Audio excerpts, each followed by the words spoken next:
So young researchers, listen up. Mm, mm, You need to you need to learn how to talk about your work, mm, and you need to learn to talk about your skills in ways that people outside academia can appreciate what you've done, mm, or your PhD is worthless. mm. Andy, I'm here with you. We're here in the same room. It's so How much fun. It's awesome. where are you? I forget. No, you're in Canada, aren't you? I'm in Montreal. Montreal, amazing. Well, I'm in the I'm in UK, as you Montreal, know. and you are the first voice coach I met on LinkedIn. Oh, is that right? Yeah, That's fantastic. That's yeah. amazing. Well, And you I have a secret to tell you. go on. If I come back in another life, Yes. I want to come back as a voice coach. Well, it's the other way around for me. The grass is always greener, I think. I just think voice is so underappreciated and so powerful. Yeah. Like there's this misconception about body language being the dominant um, mode of nonverbal communication. Yep. And what it misses is that with body language comes voice. Yeah. Voice comes from body language. Yes. So if you learn body language, your voice may still suck. But if you learn voice, Yes. your body language will not. Yes, absolutely. You need to engage your body, You need to engage and your body. you need to engage your body, and that the result of that is a much more expressive Right. voice. Absolutely, for sure. I was playing around this the other day with a client, and I asked them this question. I said, "Have you ever seen backstage the movie actors doing voiceover for Disney Okay. or Marvel or and like any Hmm. of these voiceover Hmm. movies, right? Yeah, you mean backstage in the In the voiceover voice room, studio? Yeah, yeah, in the yeah, voice studio. yeah, yeah. And the voice studios are these big open stages. Hmm. And you watch these people Mm, on camera and mm, you kind of mm, scratch your head and you're like, mm. no one's looking at you, right? So like you're gesturing of like Yeah, yeah, yeah, as the lion roars. Like yeah. no one can see that, right? And then Yeah, I was seeing an yeah, interview yeah. It's very interesting. with a actor, and what you and I do with people is different because it's not acting. Yeah. It's finding your authentic voice versus an acting voice. Mm, But what the actor said that was just brilliant was like, yeah, but they can hear my voice and my voice comes from my body. mm. Yes, absolutely. So I always tell people if you're going to do training in one thing, well, get Mm. the content right first, Yeah. get the story. We're going to talk about Yeah, yeah, content. absolutely. Yeah, But then go to voice, because especially online, right? yeah, yeah, definitely. Online voice becomes the window to our soul. Well, absolutely. I'm very, very biased, obviously. So we're here. Thank you, Andy, for that intro. That's amazing. We're here with Andrew Churchill, and you transform people's slides and presentations from a stiff, typical academic talk into a compelling story. So it's absolutely fascinating. And we're not going to talk about story necessarily. What we might do, who knows what we will talk about. Well, actually, I think we got a pretty good idea what we're going to talk about. But we're not necessarily going to talk about story. But what we are going to talk about is the academic journal process that is really fascinating for me, because it's a new audience and a new client base, actually, for me personally. So I thought, actually, who better to talk to than Andrew Churchill? And here you are, and this is what you There you do, go. Yeah. and you're an academic, you work with academics. So but when Seven we seven go ahead. thousand researchers and counting. Wow. Well, there we are. So you are the perfect person to be speaking about this. So thank you again for your time. So what what's inappropriate about the journal process? And could you explain? Look at you with your technology. Could you explain that for It's me, Andy? That would trying, be see if it finds it. People are familiar with a journal article and a filing cabinet. In drawer number one is the name, the title, the lab, the affiliation, the authors, like all that stuff. and an abstract. Mm-hmm. And an abstract's like a detailed table of contents. Okay. And then in drawer number 2 is the background. Drawer number 3 is the methodology. Drawer number 4 is the results. And drawer number 5 is the discussion. And drawer number 6 is references and disclaimers. There's some other stuff at the end. So Right. the reason I call them drawers is because what happens is you have a reader. Shiny, smiling, happy researcher. Mm-hmm. And they go look at that. And they probably look at that online, and then they download the article and they put it in their reading file. And then they go and they open the article. And when they open the article, guess where they go? Spoiler alert, it ain't drawer number 1. Uh-huh. And it ain't drawer number 2. Mm. It's either Yep. drawer number 4 or drawer number 5. Yep. Sometimes it's drawer number 2. Now, when most academics give presentations, where do you think they start? Yeah. Number 1, number 2, number 3. And actually what happens, I've screwed this up. They do number 1, then they do number 2, but notice this is narrower.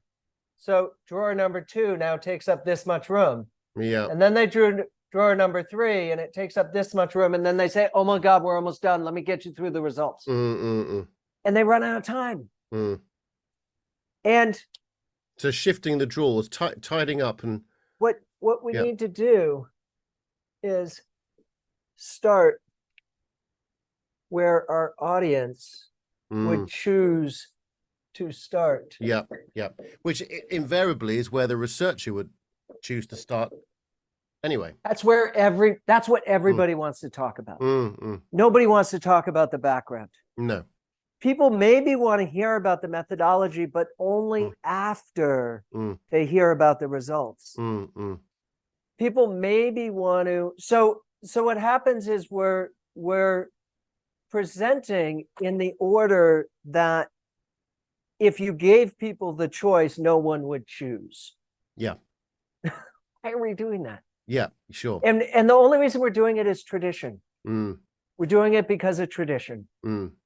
And I'm trying to change it. I'm trying to change the research presentation world one person at a time. Yep. But it's hard because we swim upstream. So there's a couple of things researchers should know about presentations.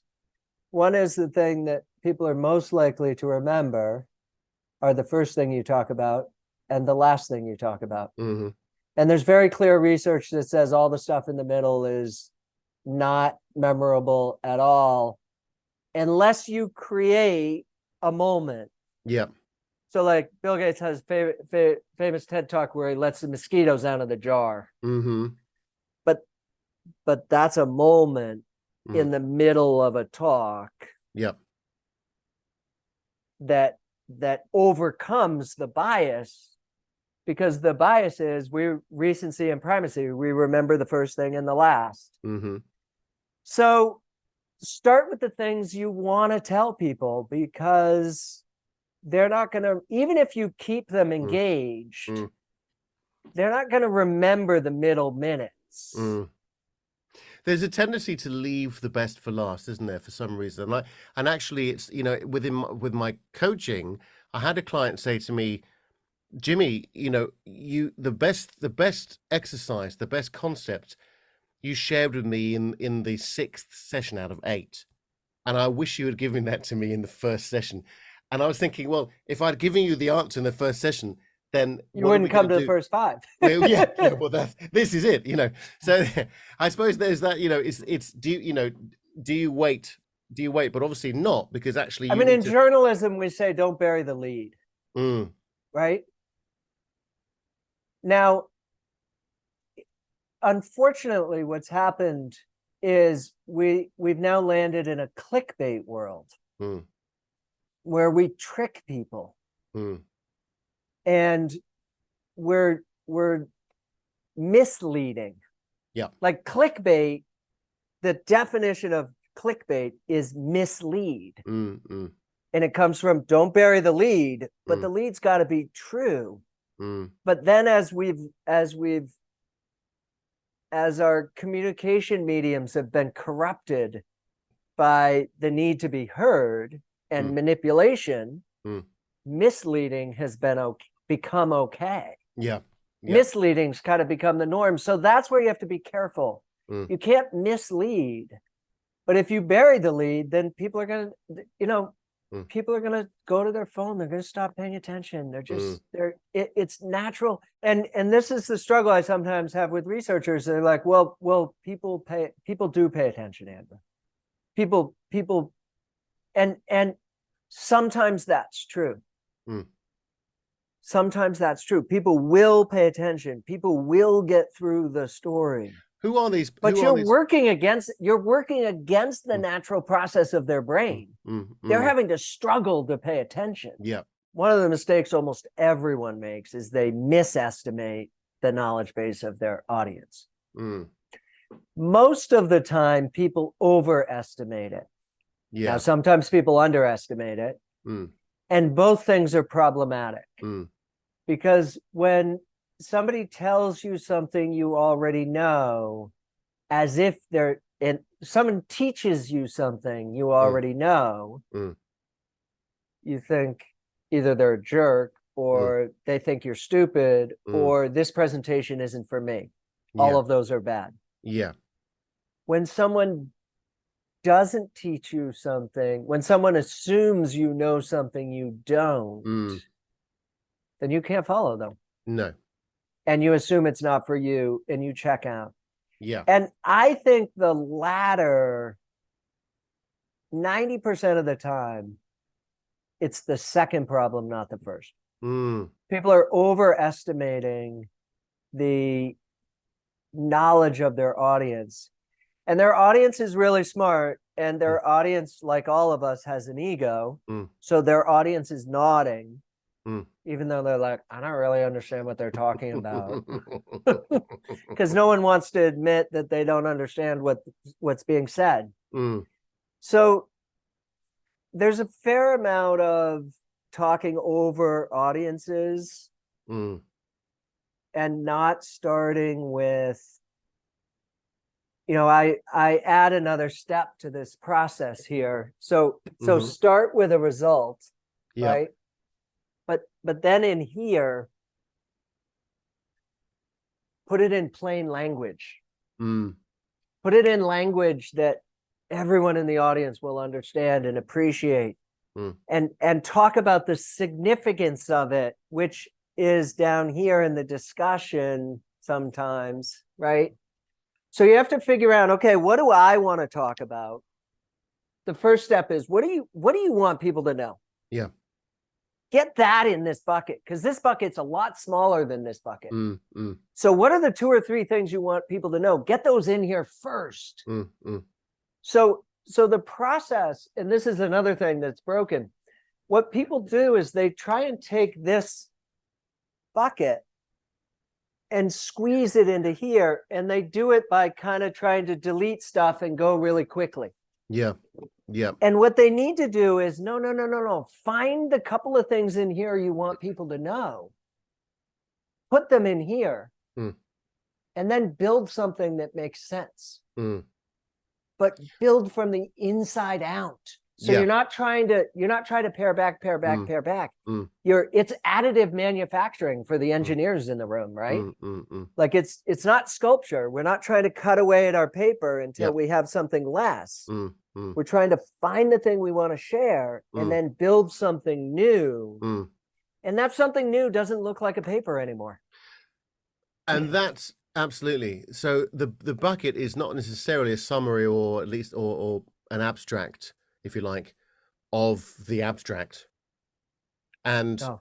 yeah, So People try and do an outline of the paper and it's too much. yeah, It's yeah, fundamentally what they're trying to do is squeeze too much into too little. yeah. I'm going to put my hand up and say that that's exactly what I did when I had to present my final assignment. And I had 20 minutes and I just rushed through an outline of my paper, which is 14,000 words. It's impossible to do. I was just doing this.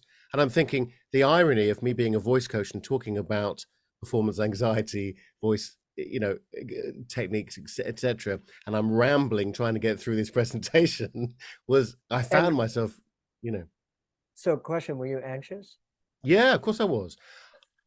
Of course I was. Yeah, And one reason you were anxious, yeah. you were trying to do too much and I you was trying knew to it. do too exactly. I was trying You to knew it. I knew, of course I knew it. Absolutely. And then you're Yeah. anxious because you know that what you're trying to do can't be done. No, no. However, the you're absolutely right. And in hindsight, obviously, I wish I had this talk with you before I did it. It was fine. But I got to put my hand up too. The irony is you might have failed because in that space, they've already read your paper. Yeah. The people evaluating the you, gatekeepers. Yeah. the gatekeepers Mm. know what you're talking about. Yes. They've already read your paper. Yes.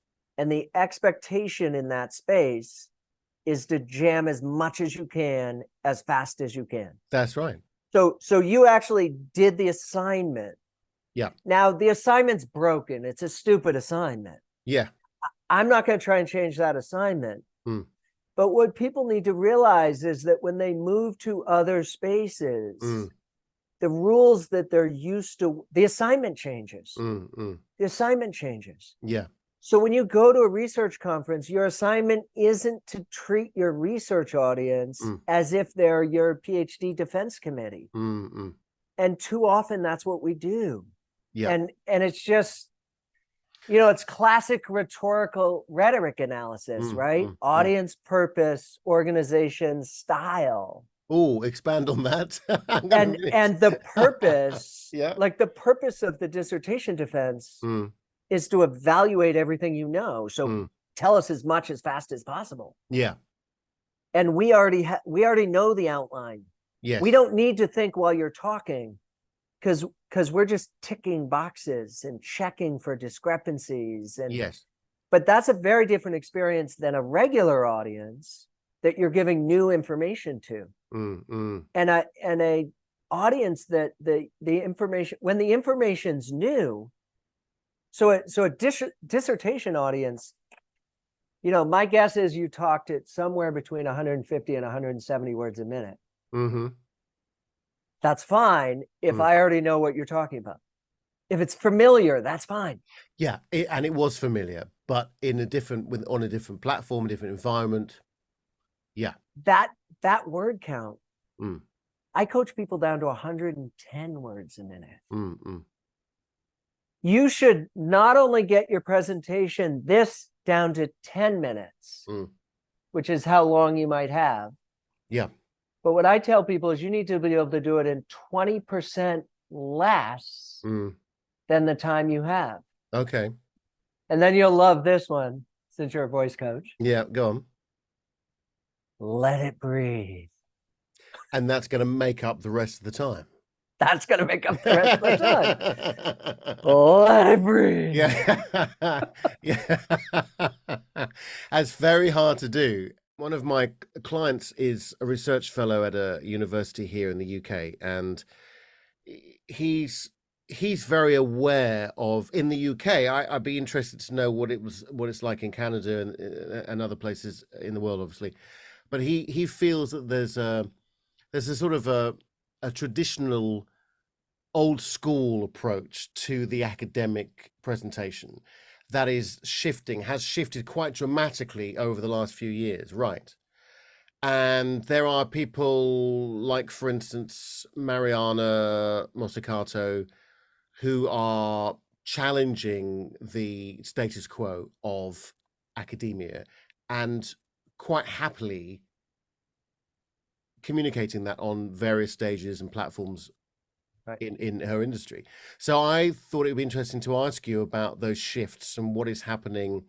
You know, are these academic researchers, are they going to be the next superstars? Are they going to be the next, I you know, hope so, because we yeah, need people who are thoughtful and are doing evidence-based work versus people who are not thoughtful and not doing evidence-based work, but are yep, doing ego, self-centered work, trying to yep, get richer. yeah, the And clickbaits of yeah, yeah, yeah, so I hope so to that mm, last bit. mm, I I position my work as in that space of helping academics make this transition. mm, I love how I haven't actually articulated it this way, so mm, this conversation is really helpful for me. mm, The the traditional space is confident and objective, which ends up being monotone. mm, It's too much into too little, which people don't end up retaining. It's broken, mm, and I would say it's changing for three reasons. One reason is there didn't used to be any other models. mm, It just was. And now, as my friend Devin Marks says, everybody's seen a TED Talk. mm, There's no one in academia, like there's no one with a computer who hasn't mm, seen a TED Talk. yeah, So TED's changed the bar. mm, Like oh, that's possible. And TED Talks are about serious issues with research and evidence, but they're done in a way that's engaging and compelling. mm, mm, So that's shifted things. Another shift that's happened is people need funding. People need money to do the work that they're doing. Research is expensive. right, right, And if you can propel your voice beyond just within academia mm, mm, as a researcher, beyond the paper, as it were. you open up all kinds of different funding streams. Mm, mm, There's lots of private funding and non-traditional grant funding mm, coming into academia, mm, but they're not coming into academia because of research papers. It's coming into academia because people are like, oh, that person's doing important research in sustainability. mm, mm, Like there's all kinds of foundations who are giving money, and they're not giving money based on your impact index in academia, which is the way the traditional funding is based.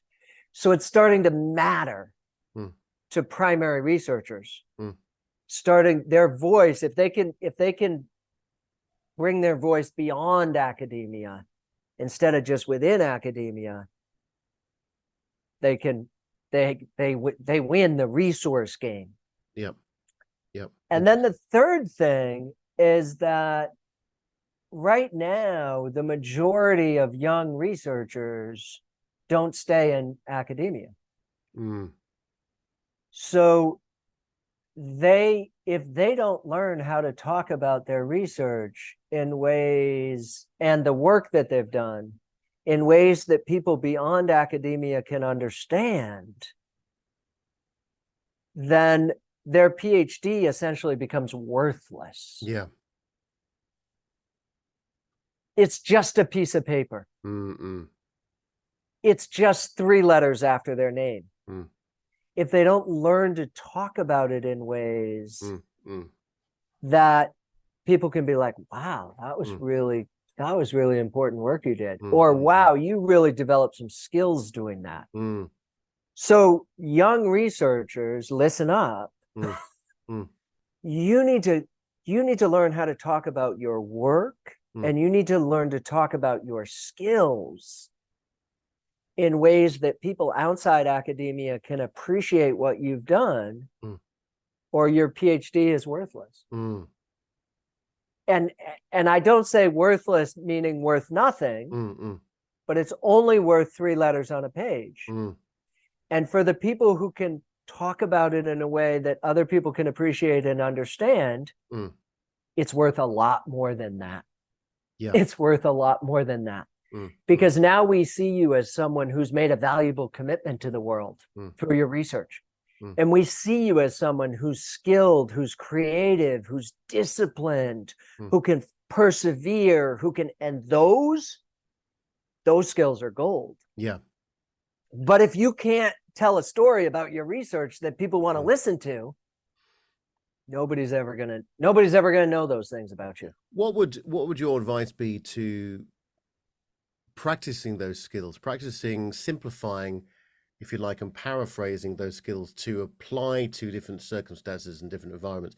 Would you suggest that practicing during that period of research would be, rather than finishing the PhD or the MA or whatever they're doing, and then switching off and then saying goodbye? Yeah, that's a great question. Absolutely. There's an increasing number of opportunities to do that. You would have someone on your podcast. Yeah, of course. There's something called a 3-minute thesis competition that's now all over the world. Oh, wow. Okay. In hundreds and hundreds of universities. And if it's not in your university, then go tell your university to start it. Because it's a great competition. We have about 125 graduate students a year participate in the 3MT at McGill. And they get access to me and my training as part of the 3-minute thesis competition process. Fantastic. So and then the ones who get to the finals have one-on-one coaching. Oh, wow.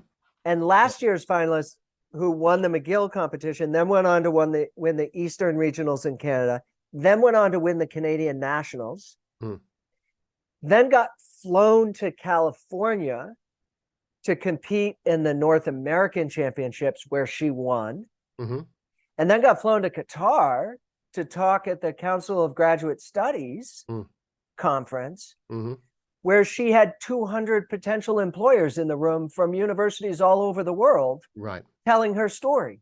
Yeah. Her career is entirely different because she did this talk. Yeah. Find something within that's worth talking about, and then talk about it. So it's not refine. Right. It's find a snippet. Yes. Interesting. Find a snippet that's worth talking about. Yeah. Talk about that. Yeah. And trust that when you talk about that, people will want to hear more. Yeah. Stop thinking about your presentation as the end of the story, and start thinking about the presentation as the beginning of one. So the presentation is not you trying to convey your journal article. The presentation is about you conveying something interesting enough that they then want to go read your journal article. Or they want to come talk to you and have a cup of coffee. Or they want to hire you as a postdoctoral student in your lab. Or they're on a hiring committee and they're looking for a professor right now in engineering, and you just gave a great engineering talk and they want to shortlist you into their hiring process because you did, like, true story. I do another event, Churchill Institute for Sustainable Engineering and Design. There's a mouthful for you, Ty said for short. 10 years, Lauren Trottier gave money to a group at McGill, said, listen, we need to close the gap between research and the outside world. And he's now got an Institute for Sustainable Engineering and Design, and the focus of the Institute is bridging that gap. Talking about creating events where people talk about how research is making a difference in the world, and how the research within labs could make a difference outside of labs. So the application intersection, right? People don't talk about that enough. Like Musk has got these great cars and stuff, like that battery technology the battery technology comes out of research labs, not Elon's Musk brain. Like, that's where the technology starts. I was at a talk for the Goodman Research Institute. Oh my God, I'm going on forever with my talks about talks. Talks about talks. So the Goodman researcher, I was at a talk the other day, and the founder of Moderna and the lead scientist at Moderna were there, who did the mRNA vaccine. Also there was the PI at the lab where they had both worked. Also there was the PI of the PI being primary investigator. Okay. So 3 generations of labs. And she told the story about the Moderna vaccine, and the short story was that vaccine we got in our arm, they produced in 1 hour once they had the coding for the COVID-19, which someone in China let out of the, they posted it publicly. Yep. All right. Despite potentially being thrown in jail if they got found, or worse. Right. Like, they took a real risk in posting it. Yeah. But the mRNA vaccine itself started 35 years earlier in a research lab of the investigators sitting in that room. Wow. The work on understanding the basic cellular structure of mRNA is 35 years in the making, and probably more. Like, if we had another generation, they just didn't happen to be in the room. Yeah.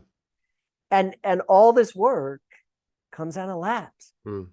So 10-year anniversary, they invited 3 doctoral students, one of whom is now a professor at another university. And she got up there and she said, I did a TISED talk 5 years ago, because as part of TISED, we have graduate students. We run a keynote conference every year with 3 graduate student talks for the open to the public, 100, 150 people in the audience, from industry, from within and beyond academia. It's one of these, like, I call them edge talks or border talks, right? Where we bring multiple people together. And that talk is on YouTube. You can go watch it if you want.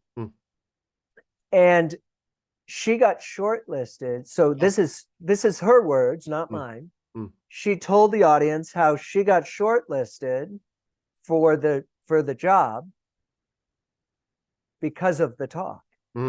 Someone saw the talk and emailed it to the other 7 people on the committee and said, this person needs to be shortlisted for this talk. Her name's Keena. Yeah.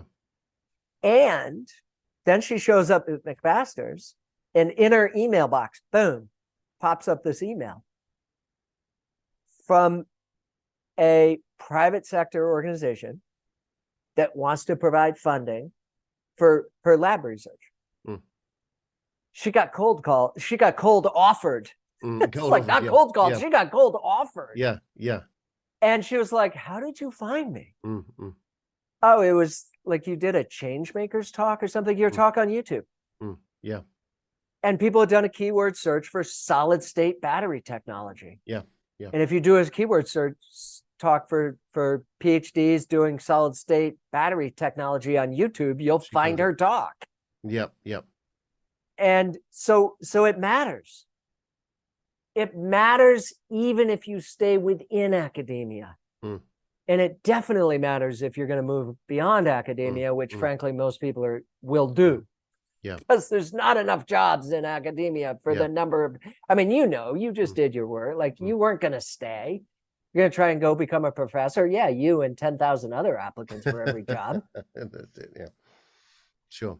It's not going to happen. So your work is really supporting people that are going to more than likely go beyond the level that they've achieved, as in not in academia necessarily. And I would say both, because of back to Keena's story, right? Like, she basically credits the work I did with her for her academic career success, which is ridiculous. She's brilliant. She's brilliant. What I did with her is not magic. but she says it is. She says it is. Well, I'm sure you were integral in that journey for her, obviously. Yeah. And she's obviously a brilliant researcher, or she Yeah. wouldn't have this opportunity. Yeah. But I can tell you, for every successful, brilliant researcher, there are 10, 20, 30 unsuccessful, brilliant researchers. Mm. And the difference is often their ability to communicate. Mm. Yeah. So just having the research on paper is not enough. Not anymore. Yeah. You need to have the research. You need to be in the right lab with the right people. And like, if you want to stay in academia, there's a guy on LinkedIn, Andrew Akpasev. We can tag in his name in the recording, maybe. Yeah. He's talking about some of the problems in the academic community right now, that it's too dependent on traditional publishing, it's too dependent on impact journals, it's too dependent on who was your supervisor. So there are a lot of people doing really good research who can't gain traction in trying to get an academic job just because they're in the wrong lab, and their supervisor's not connected. They're not in a fancy enough lab with a fancy enough supervisor to get to gain traction, which is really sad, but that's part of what we live in. But even the people who are, you need to go do a job talk. You're not getting a job without going and doing a job talk. And those job talks, you need to be able to. What is a job talk? What's that? So a job talk is typically an hour, and you're talking with people about your research. It's quite a complicated space because they're evaluating you on a lot of different metrics. They're evaluating on you. Do I want this person to be my colleague? Yep. They're evaluating you on, is this person doing research that's going to be able to get funding for the company, for the university, for the university? Like, will they be able to be successful in bringing in more funding? So they're evaluating the quality of your research and the public's perception of the significance of your research. They're evaluating your ability to teach, because you're coming in and part of your job is going to be to teach undergraduate and graduate students. Yeah. So there's a lot of pieces on the table there as they're sitting thinking about, who is this person? Are they going to be able to come and do all these different things that we need them to be able to do? One of the things I tell people is there is no presenting gene. There is no presenting gene. Sure. Right? There is no charisma gene. No. It is a learned skill. You can learn to have presence. Yep. Now the question to you, is there a voice gene? That's such a great question. I would argue with you in that I agree with you. There isn't a presence gene. However, you have to learn. It's mainly learned. It is predominantly learned. I would say, however, that there are personality traits that can sway how you initially come off with your presence to people. Right. But talking about the voice, no, because you're limited to your physiology. So the voice that you have is normally genetically or biologically based. So there's a voice gene. And how much flexibility do you have within it? Well, not a like lot. Is the ability to, like, can you take anyone and say, listen, you can have a great voice? Yes. You can have a great voice on stage. Absolutely. But I think what we're both trying to get at is it's the attitude and the passion and the emotion behind that, and what we were talking about before, the energy. So the energy and the need, the requirement needs to be there. Right. The pushback I would give you on the personality. So most people think of like I'm an introvert, I can't present. There are a shit ton of Sure. amazing introvert presenters, Of course. and actually would be startled to, like, if you Google introverted presenter and Mm. um you look at some of the people who we think of as like doing I'm great trying to think of presentations, like Steve Jobs, right? Like, yeah, okay, he's done some great presentations. He was terrible at it. yeah, He was terrible at it. yeah, And if you talk with people, he's not like this great interpersonal mm, charismatic, like, yeah, no, yeah, yeah, but he learned. He yes, learned, he was coached, he developed yes, a presence and an ability. He developed the ability to tell a story. yeah, He developed the ability to do that. It wasn't, he didn't used to be good at it. absolutely. I'm not actually an extrovert. I'm No, not sure I'm an introvert, yeah, but I I'm would, and definitely not an extrovert. no, and me neither. I actually, I'm not very good with round people. A lot of people, yeah, I'm okay one to I walk one, but a into lot a of big room, I'm yeah. like, Parties, I always want to go in the corner or find the kitchen somewhere or go home, quite frankly.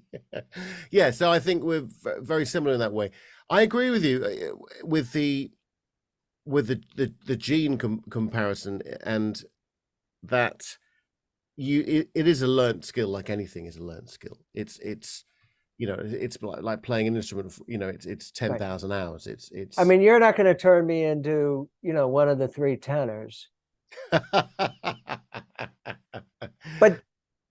but that's not what we're trying to do. no, no, I'm not gonna turn you into a Hollywood actor. I don't even yeah, want you to act. yeah, I don't want you to act. I want you to find your voice, not yes, someone exactly. else's. No, Acting is a totally different thing. Like, I've learned a lot from studying what actors do and studying how people train actors, hmm, but I don't train people that way hmm, because that's a whole different game. I don't want you to act on stage. Your audience doesn't want you to act no, on stage, no, absolutely. but your audience does want us, your audience, and this gets us into maybe the final part of our Mm, conversation here. mm. Your audience doesn't want you to sound like a journal article, Yes, yes, absolutely. which is objective and neutral and Mm, confident and authoritative mm, and mm, precise. And mm, because if what we wanted was objective mm, and neutral, we wouldn't come listen to you talk. mm, The difference between your talk and your journal article is your voice. mm, mm, And what we used to do, and this is what's changing, I think, what we used to do is say, no, no, no, no, no voices allowed. This is science. mm, And that was the tradition mm. of just do this in a confident monologue. Some traditions, you even read papers out loud at conferences. Wow. Yep. And there isn't, you're supposed to be erased. Mm, mm.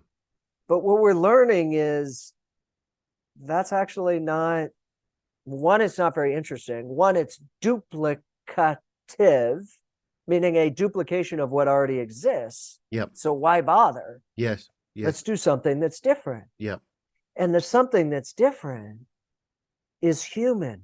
Mm, mm, So yes, you need to have places where you are objective mm, and you are confident, and that's a good baseline. mm, But then when I talk about, and you've seen this before, Jimmy, what I talk about mm, is moving above and below mm, that baseline. mm, And the above space is excited, is passionate, surprised. mm, We didn't expect this result. mm. Not We did not expect this result.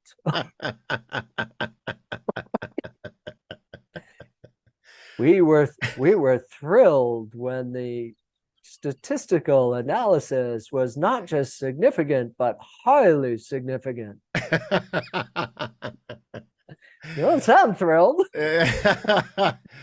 That's it. Yeah. So we have to feel that. And Yeah. in order to enjoy the highs, Mm, you know this, in order yeah. to enjoy the highs, Mm. there have to be The lows. the lows. There have to be lows. Yeah. So if we're going to be excited, we have to we have to be sad. We have to Yes. be frustrated that Mm. like we should be able to figure this out. And then when we figured it out, it was awesome. Yeah. And let me tell you how I did it. Mm. And now you get into the objective Mm. space. Mm. Or you're running through the methodology, and it's kind of like what most people do, and it's kind of boring, but you have to get through the methodology. So you do it pretty quickly. You maybe do this at 160 words a minute because you're just trying to get through it. But then you have this one part that's different. Step 5. People don't normally do step 5. Here's why we did step 5. Here's what step 5 allowed to happen to our significance. Here's what step 5 allowed us to figure out that no one's figured out before. Let me tell you what step 5 is, because now I know you want to know. I want to know what step 5 is.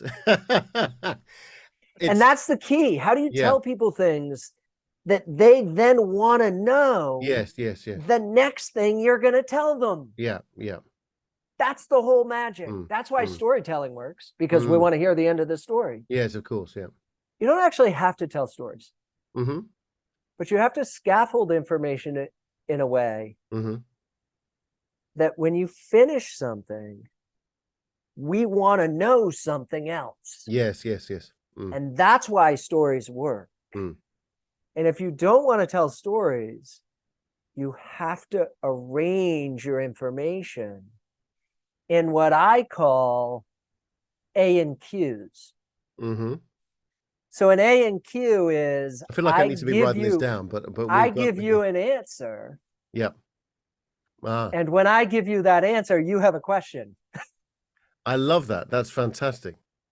That's amazing. So it might be it's called A and Qs. And that's what I like when we get into the weeds here and I work with people.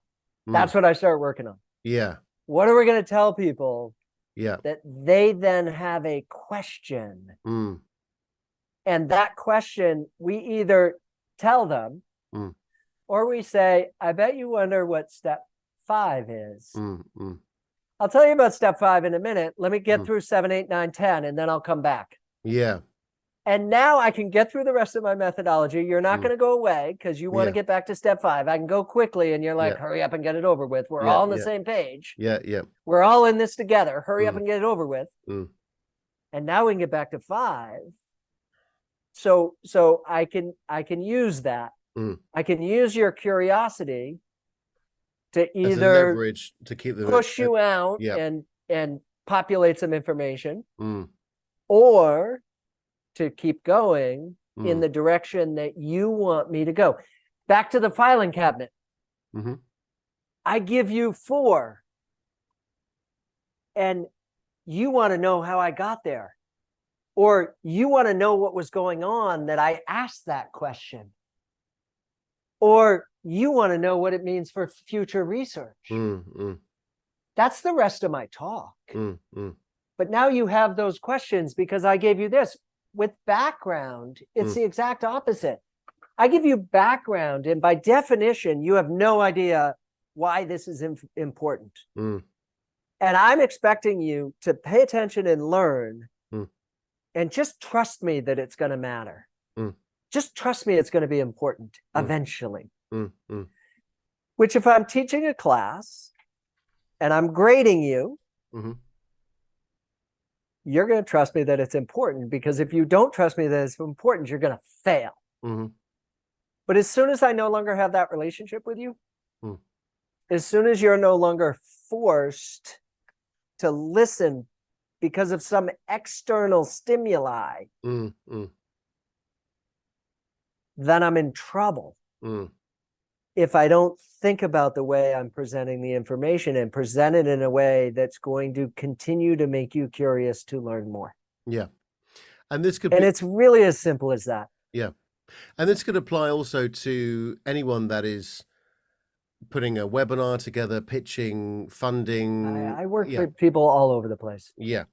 I don't, so my primary work is in academia. I work with people on TED Talks. I work with people on professional, like I worked with someone the other day who's doing a professional hour-long cohort-based workshop, like 5 workshops. They're an hour long, they're cohort-based, and he was trying to build better workshops. Yep. I'm like, I'm great at building workshops. I'm great at doing that work with people because I work from the inside out. Yeah. I work from the audience perspective. Mm. It's not about what you want to say. Yeah. It's about what's the experience of them hearing it. Mm. And that's all I do. Mm. I sit in audiences and I listen to people talk, or even better, Mm. I sit at the back of the audience off to the side where I can see the people's faces. Yeah. Yeah. See And I don't watch the presenter. Yeah. I just watch how I listen, Mm. and I just watch how the audience is reacting and where they're looking. Yeah. Or it's really tricky. You go and sit backstage. Yes. So you can't see, but you can hear. Or no, you can watch if you sit in the right spots. Yeah, like okay. You get the sometimes our wings. backstage, it's not actually it's like backstage. There's no curtain. No. I just sit off to the side and I just watch the audience. Yeah. Yeah. That person's talking and I'm watching the audience, taking notes. And I'm just learning. Yeah. Just learning. That's like anyone can do this. What I do is not what I do comes from observation and experience. Yeah. I've learned this skill. You must and be very frustrated. And I've learned how to teach people to do it. Yeah. I create so when I tell people how do they make their talk, how do they get feedback on their talk? Do your presentation, 3, 4, 5 people, do your presentation. And then say, okay, you guys talk about what I just said. And you're not allowed to talk for the first 10 minutes after your presentation. They just talk to each other about what you said. Right. And you just take notes and listen. Yeah. And they get stuff wrong and you're going to want to correct them. Don't. And they're going to be quiet. And at first they're going to be like, this is weird. You just want us to talk to each other. And you're like, yeah, just talk to each other. And I do this with groups where I tell the presenter they have to shut up. If we're on Zoom, I put them on mute.